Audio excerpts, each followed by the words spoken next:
그때 그렇게 국회의원직도 그만두고 당 대표도 그만두고 프랑스 가서 공부하고 있는데 검찰이 송영길을 죽이려고 했던 이유 뭐라고 보십니까?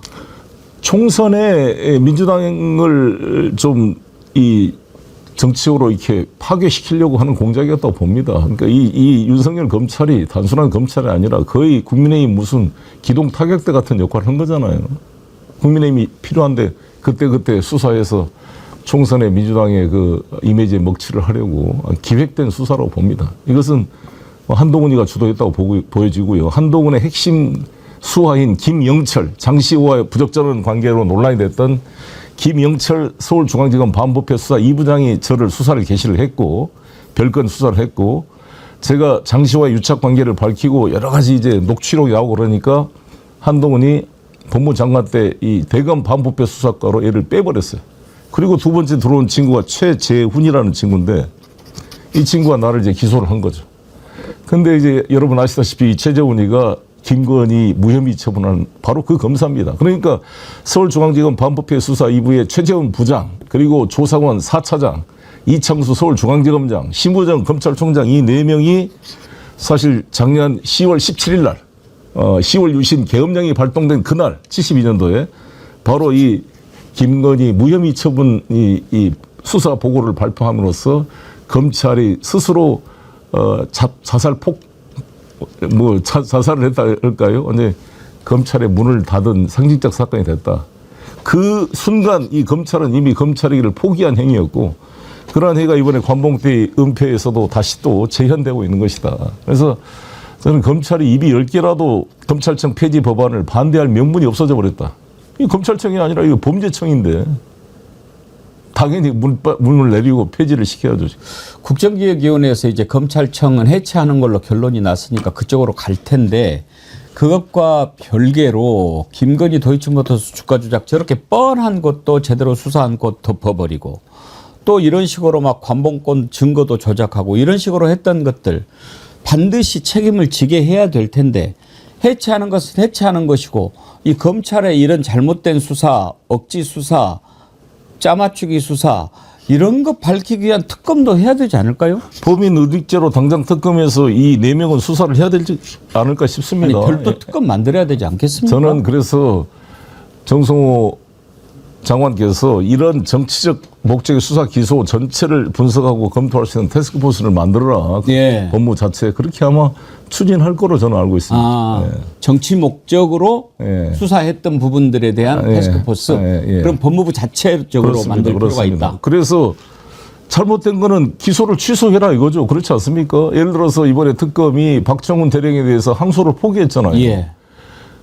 아니 1심에서 무죄가 난 건데 굳이 항소를 해서 박정훈 대령을 사실 오히려 상을 줘야 될 사람을 계속 재판에 나오고 이 절차에 끌려다니게 하는 것은 옳지 않는 것이다. 그러면 우리가 일제로부터 해방됐는데 일본 고등계 행사 검찰이 독립운동가를 기소했다 만약에 그거를 계속 해방된 나라에서 항소 상고심을 유지하는 게 맞겠습니까? 이게 박정훈 대령 같은 경우는 저는 특검이 항소 포기한 건 너무 잘한 일이다 이렇게 생각이 드는 거죠. 예.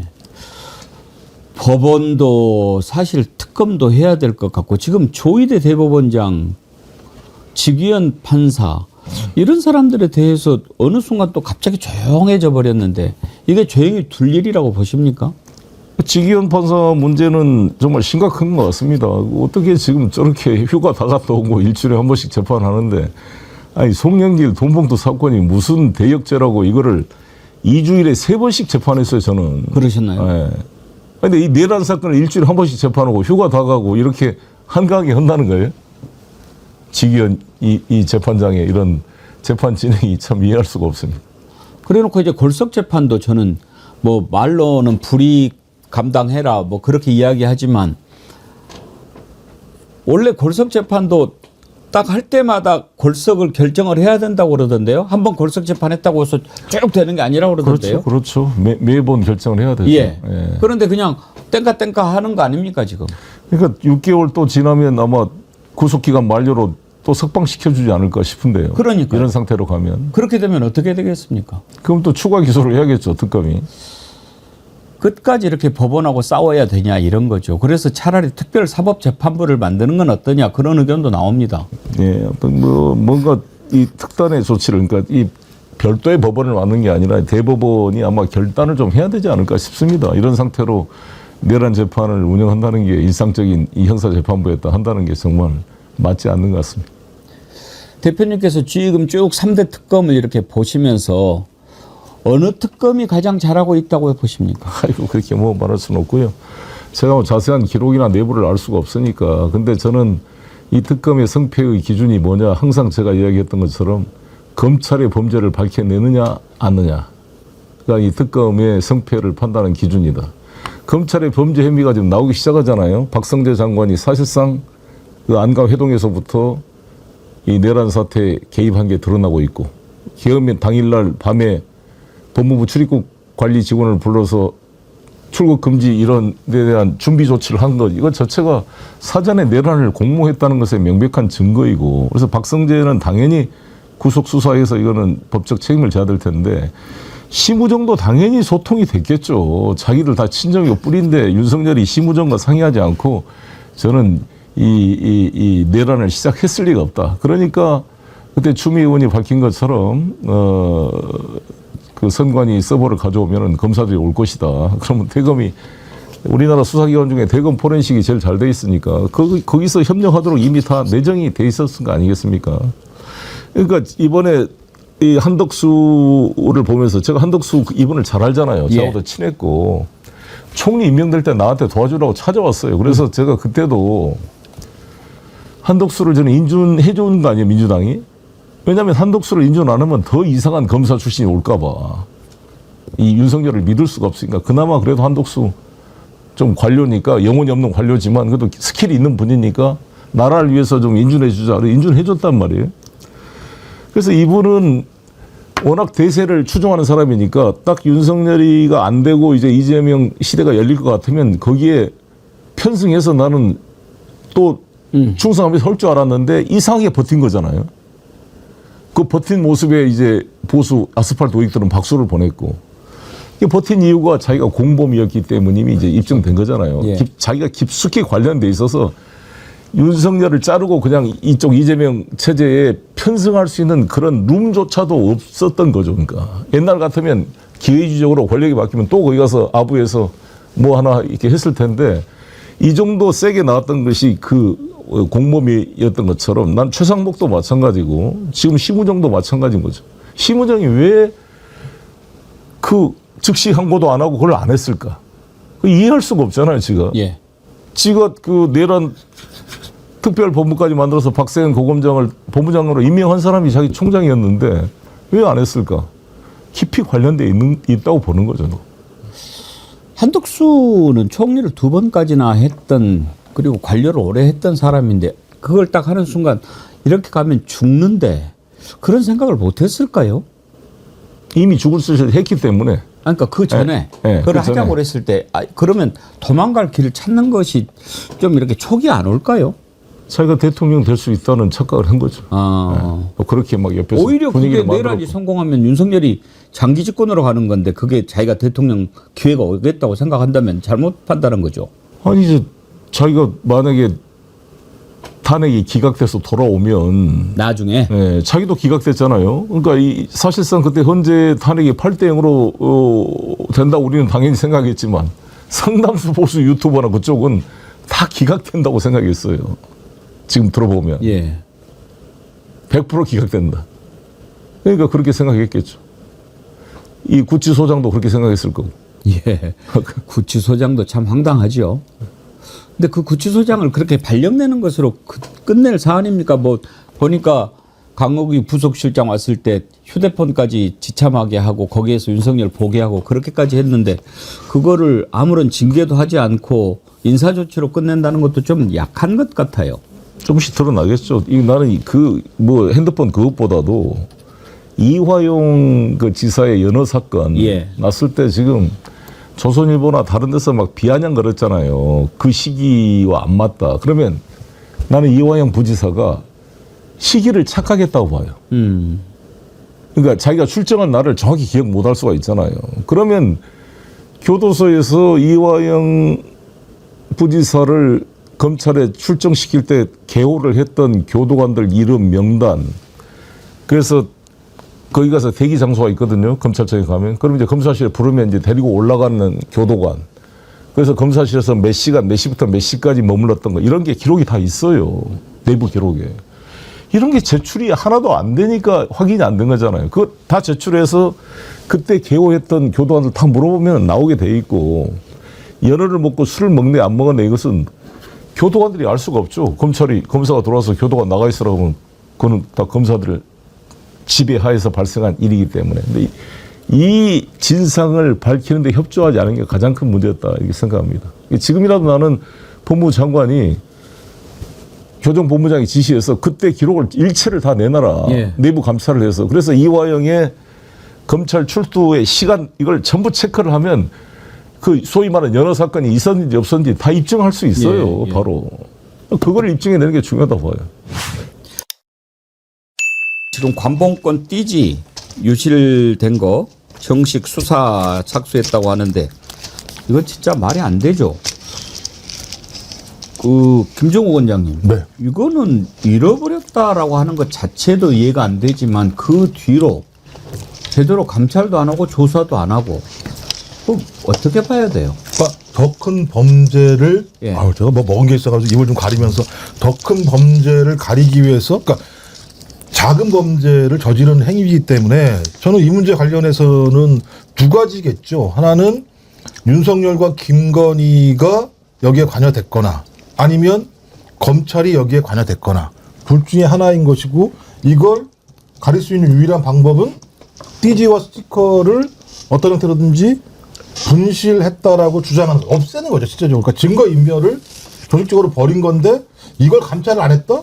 그럼 여기에는 심우정을 비롯한 검찰 지휘부가 이 문제에 적극적으로 개입했거나 지시했다라고 볼 수밖에 없기 때문에 저는 이 내용들을 보게 되면 지금까지 윤건희와 검찰은 한 몸으로 계속 조직적인 범죄들을 계속 반복적으로 벌여왔구나라는 부분들을 확인하는 거기 때문에 그러니까 큰 범죄를 증거 인멸하기 위해서 작은 범죄를 저지르는 저런 일들이 반복적으로 벌어졌고요. 제가 그 김건희 엄마 최은순의 범죄 행위랑 거의 비슷해요.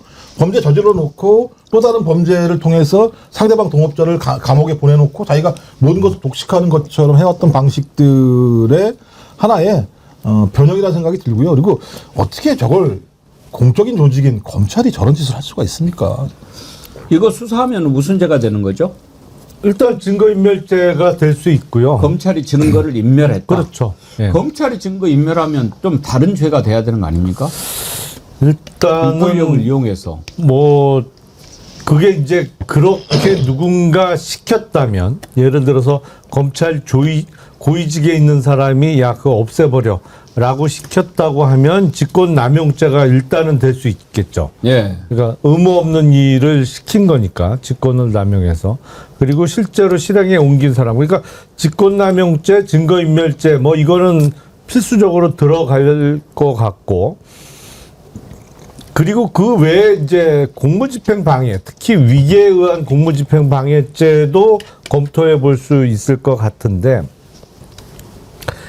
설명이 어처구니가 없어요. 사실은 뭐 예를 들어서 증거물 보관 창고에 뜻하지 않게 전기합선으로 불이 나서 타버렸다고 하면 논리적으로는 말이 돼요. 예. 차라리. 근데 관복권을 뜯어서 이게 얼마인지를 세다가 띠지하고 스티커는 잃어버렸다는 게 설명이잖아요. 시작부터 말이 안 되거든. 관봉을 도대체 왜 세요?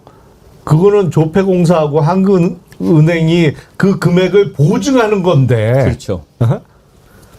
세는 것 자체가 일단은 말이 안 되거든요. 그러니까 이거는 앞서 우리 김 박사님 말씀대로 그냥 그 범죄자하고 그 범죄를 수사하던 검찰하고 한 몸이라고밖에 볼 수가 없어요. 정말 기이해요. 기이해. 왜 저렇게까지 할까라는 의문이 검찰이 들어요. 관봉권에 들어있는 현금 액수를 세야 될 경우라면 딱 한 가지 있죠. 한국은행이 관봉권 5천만 원짜리를 제작하면서 한두 장을 빼서 했던 혐의가 드러났다. 그렇죠. 그러면은 이건 관봉권에 5천만 원이 아니고 4,998만 원이나 이런 게 들어있다라는 제보가 들어와서 그거를 한번 확인해 봐야 되겠다라고 하면 그걸 뜯어서 세 볼 수는 있겠지만 그런 건 있을 수가 없잖아요. 그렇죠. 5천만 원 이거 딱 있는데 그거를 떼서 세봤다? 그건 오히려 더 틀리자고 작정한 거죠. 아니 그런 식으로 하자면 100번을 쉬어봐도 부족한 거예요. 그리고 관봉권은 그 금액 자체를 그 공인해 주는 건데 그래서 관봉은 덩어리째 거래가 되는 것이거든요. 그러니까 한국은행에서 시중은행으로 돈이 내려갈 때 그 돈을 받는 시중은행이 한국은행에서 정말 그 금액을 보내왔는지를 세보질 않잖아요. 그게 세볼 필요 없게 만든 게 관봉인데 그걸 왜 세냐고. 그러니까 예를 들어서 딱 한국은행의 어떤 직원이 나쁜 마음을 먹고 밑장 빼기를 했다. 그런 구체적인 혐의가 있기 전에는 세볼 일이 때려 죽여도 없는 게 관봉권이거든요. 근데 지금 이제 저는 조금 걱정이 되는 거는 대검에서 이 벌어진 일인데 중요한 거는 법무부의 그 감찰관이 공석이었다가 어제자로 이제 임명이 됐잖아요. 근데 공석이었기 때문에 대검 쪽에 감찰을 정성호 법무부 장관이 지시를 한 건데 대검이 어느 순간 갑자기 수사로 전환을 해버리니까 이거는 이제 결국 자기 식구들이 또 수사를 하는 게 돼버려서 특검이 인지한 과정이 있었다고 보니까 이거는 특검 쪽에서 오히려 정식 수사를 하는 것이 맞지 않느냐라고 생각을 하는 분들도 있는 것 같더라고요. 아무래도 대검은 뭐 수상하다 보니까. 그래요, 정말. 이런 짓을 하고 그런 거 보면 김주정 의원님, 제발 우리 좀 없애주세요. 이거 아니에요? 그러니까 이제 1월 1일이면 없어지게 됐으니까 추석 9월 25일이면 이제 검찰 수사 기소 분리하는 거는 법적으로 정리가 되는 거 아니겠습니까?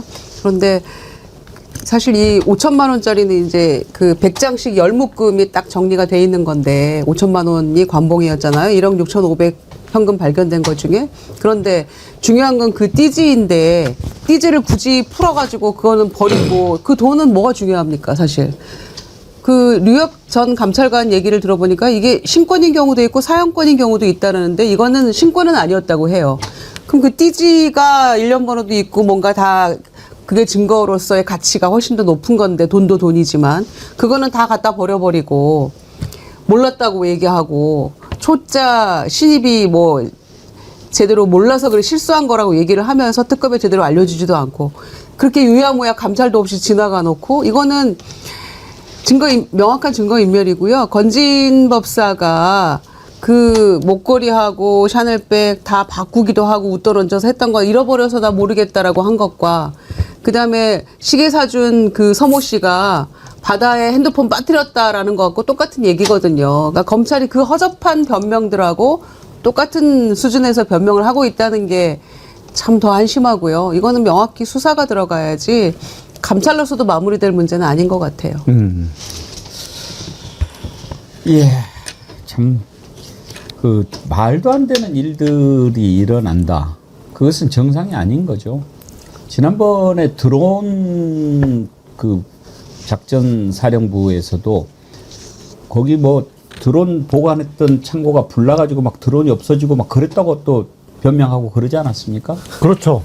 그리고 드론이 100여 대 있는데 뭐 그 일련 번호를 막 바꿨다는 거잖아요. 그래서 어떤 게 북한에 갔다 온 드론인지 자기네들도 모른대요. 그걸 정리를 안 해놓고 막 바꿔버려갖고. 참 있을 수 없는 일이 여기저기서 벌어진 거죠. 예. 이우한 화백 그림이 20억, 도이치모터스 주가 조작으로 8억, 네. 명태균이 2억 7천, 네. 관봉권 건진 거 1억 6천, 통일교 다이아 샤넬백이 1억. 네. 야, 1억이 이렇게 작게 보이나 여기서? 그렇죠. 권성동 큰 거 한 장, 이게 1억인지 10억인지 네. 모르겠고, 서희건설 다이아 세종이 1억, 네. 명품 시계 3,500, 8억 로봇 계약 네. 이렇게 나왔는데 이게 이제 다 합하면 20조 나오는 거 아닙니까? 네, 네. 저는 이걸 쭉 보면서 좀 소름 끼치는 게 지금 우리 국민들이 물론 이제 피부상으로 몇 조, 몇 천억 이런 건 그 와닿질 않으니까 그럴 수도 있지만 자칫하면 우리가 정말 나무만 보고 숲을 놓치는 거 아닌가. 지금 정말 우리 이병철 변호사님이 정확하게 짚으신 게 우리들이 지금 우와 몇천만 원짜리 시계 받았다네. 6천만 원짜리 목걸이라네. 1억도 안 되는 것에 지금 막 이렇게 놀래가지고 맞습니다. 홀려 있는데 맞습니다. 그런 거 막 이렇게 따지고 막 우리가 분노하고 그러면 정작 김건희, 윤석열은 웃고 있을 것 같아요. 그렇죠. 그래, 너네들 그것만 보고 그렇죠. 있어. 너 개돼지야. 예. 그래 뭐 명품 이름 놓으니까 거기 홀렸냐. 그러니까 정말 네. 이병철 변호사님이 제대로 짚으신 거예요. 자, 그러면 특검에서 이런 거 밝혀낼 수 있을까요? 그러니까 지금 사실 충분한 시간과 충분한 인력 이 투입되면 거의 털어낼 수 있습니다. 아. 예. 그래서 지금 뭐 민주당에서 이제 이 보강하는 그 법률 개정안도 지금 이제 곧 통과시킨다 하고 그런데 뭐 마약 사건 이런 거는 현재 특검으로는 좀 어렵고 새로운 특검을 또 만들어야 되겠죠. 또 검찰을 치는 것도 저는 현재 특검한테 너무 많은 부담을 지우기는 좀 이분들도 체력 한계도 있고 지금 당장 지금 특검이 수사에만 집중할 수 없는 게 기소한 거는 또 공소 유지를 해야 되거든요. 재판정에 나가야 돼요. 그래서 어쨌든 간에 덩치 큰 새로운 특검은 마약하고 검찰을 치는 거.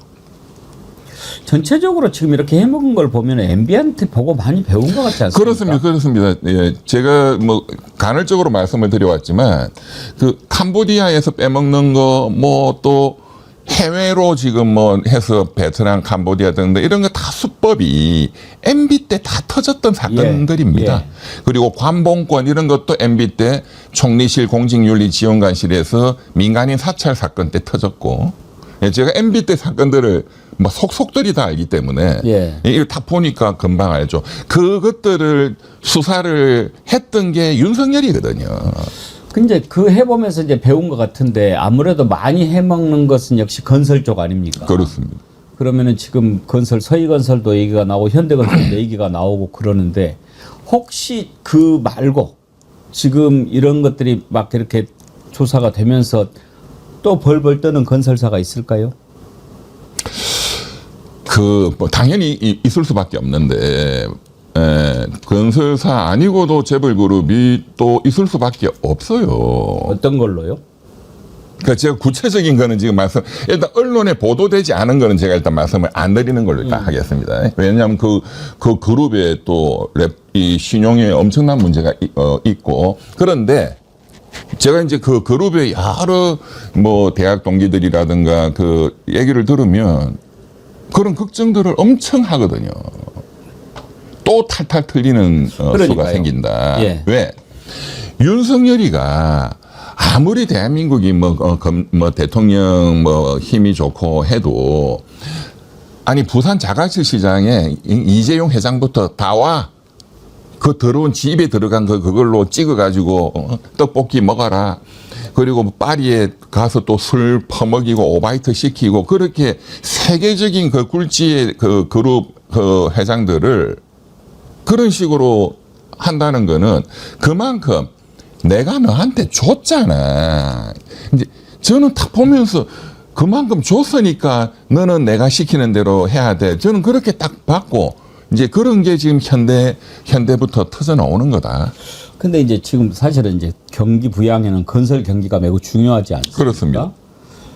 그런데 이런 수사도 있고 이제 재난 또 안전과 관련해서 이재명 맞습니다. 대통령이 맞습니다. 매우 강하게 대응하고 그러다 네. 보니까 요즘에 건설사들 주가가 다 하락을 맞습니다. 했더라고요. 이런 부분들을 어떻게 좀 조화를 찾아가야 될까요? 그러니까 지금 근데 사실은 이제 이 건설 경기가 이 불황기 때 굉장히 중요한데 우리가 사실상 이 건설 경기가 죽은 건 지난 3년 동안 계속 죽어왔어요. 특히나 이제 건설 관련 금융이 죽었거든요. 이제 그건 오래됐습니다. 근데 해외 원자재 가격이 폭등했다. 우크라이나 전쟁 이런 거는 뭐 외생 변수기 때문에 뭐 어쩔 수 없고 그거는 조금씩 안정되고 있고. 그러니까 이게 원가가 너무 올랐다 하는 것도 있고, 그런데 이거를 뒷받침하는 금융시장이 살아있어야 되거든요. 이거를 박살을 내기 시작한 게 3년 전에 김진태 국민의힘 예. 강원도지사가 예. 레고랜드를 또 무식해서 예. 터뜨려가지고 건설 관련 채권 시장이 완전히 경색됐고 그게 현재까지도 이어지고 있습니다. 그래서 이 금융을 정상화시키는 게 정부가 해야 되는 굉장히 중요한 문제고, 또 이제 이 민생경제에 직결되는 이 건설은 대기업들은 그렇게 신경 안 써도 됩니다. 뭐 삼성물산이라든가 뭐 현대건설 이런 데는 해외 사업이 워낙 많고 또 워낙 실력이 있기 때문에 좀 이런 사건 터졌다고 흔들리지 않거든요. 좀 중소건설사들이 맡는 서민건설 경기와 직결되는 사업들, 그런 쪽에 정부가 집중적으로 이 지원이나 관심을, 그런 쪽에 돈이 돌도록 해야 되고,